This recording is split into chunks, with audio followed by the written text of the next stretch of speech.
안녕하세요. 지메스입니다. 이 채널에서는 수학을 잘 푸는 방법이 아니라 입시에서 수학을 어떻게 써야 하는지를 이야기합니다. 수학 점수는 나쁘지 않은데 입시 결과가 계속 애매한 학생들이 있습니다. 노력은 했고 문제도 어느 정도는 풀 수 있습니다. 그런데 결과는 기대만큼 나오지 않습니다. 이런 경우 문제는 실력이 아닙니다. 방향이 어긋나 있는 경우가 훨씬 많습니다. 오늘은 이 이야기를 차분하게 정리해 보겠습니다.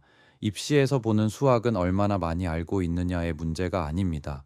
어디에서 점수를 가져올 수 있느냐의 문제입니다.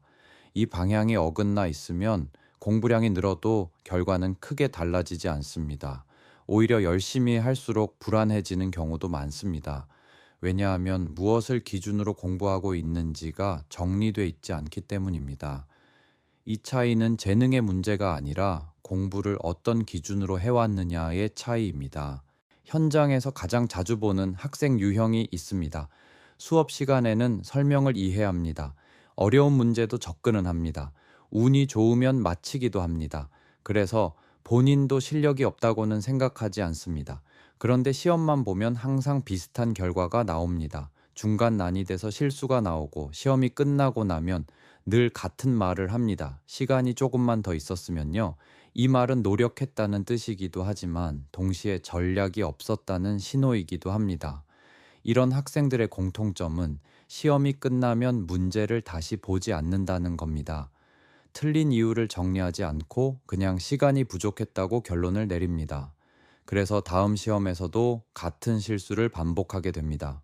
이런 상황이 왜 반복될까요? 이유는 대부분 비슷합니다. 시험을 문제풀이의 연장선으로 생각하기 때문입니다. 연습할 때와 같은 방식으로 시험을 보려고 합니다. 하지만 시험은 연습과 구조가 다릅니다.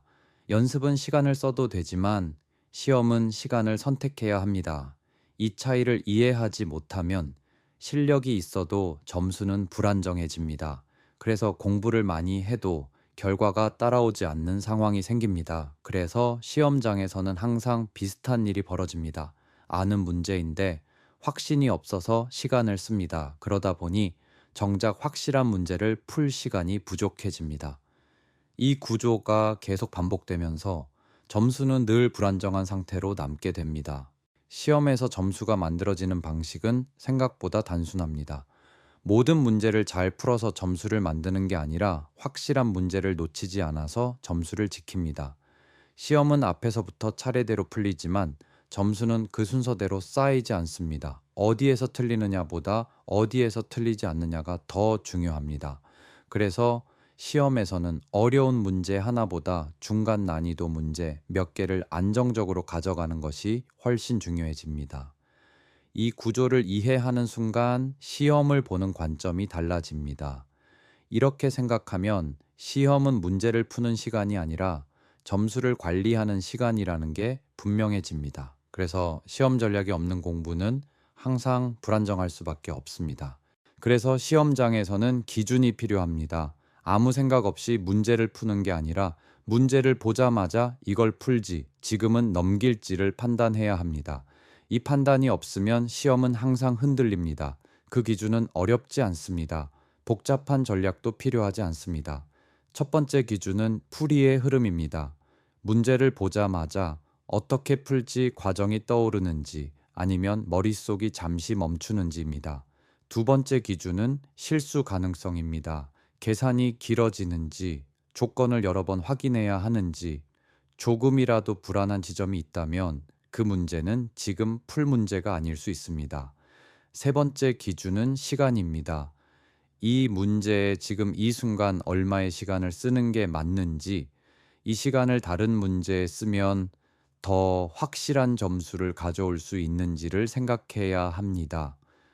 이 세 가지 기준 중 하나라도 명확하지 않다면 그 문제는 지금이 아니라 나중에 풀 문제입니다. 이 판단을 미루지 않는 것, 그게 시험 전략의 핵심입니다. 많은 학생들이 공부할 때 이렇게 생각합니다. 조금 더 어려운 문제를 풀어야 늘 것 같다고 생각합니다. 하지만 필요한 건 난이도가 아닙니다. 선택의 기준입니다. 입시는 실력 경쟁이기 전에 판단의 경쟁입니다. 오늘 이야기한 내용은 공부량을 늘리자는 이야기가 아닙니다. 시험장에서 판단의 기준을 하나 더 가지자는 이야기입니다. 다음 영상에서는 시험장에서 실제로 사용할 수 있는 문제 선택 기준을 구체적인 예시와 함께 설명드리겠습니다. 지금까지 지메스였습니다.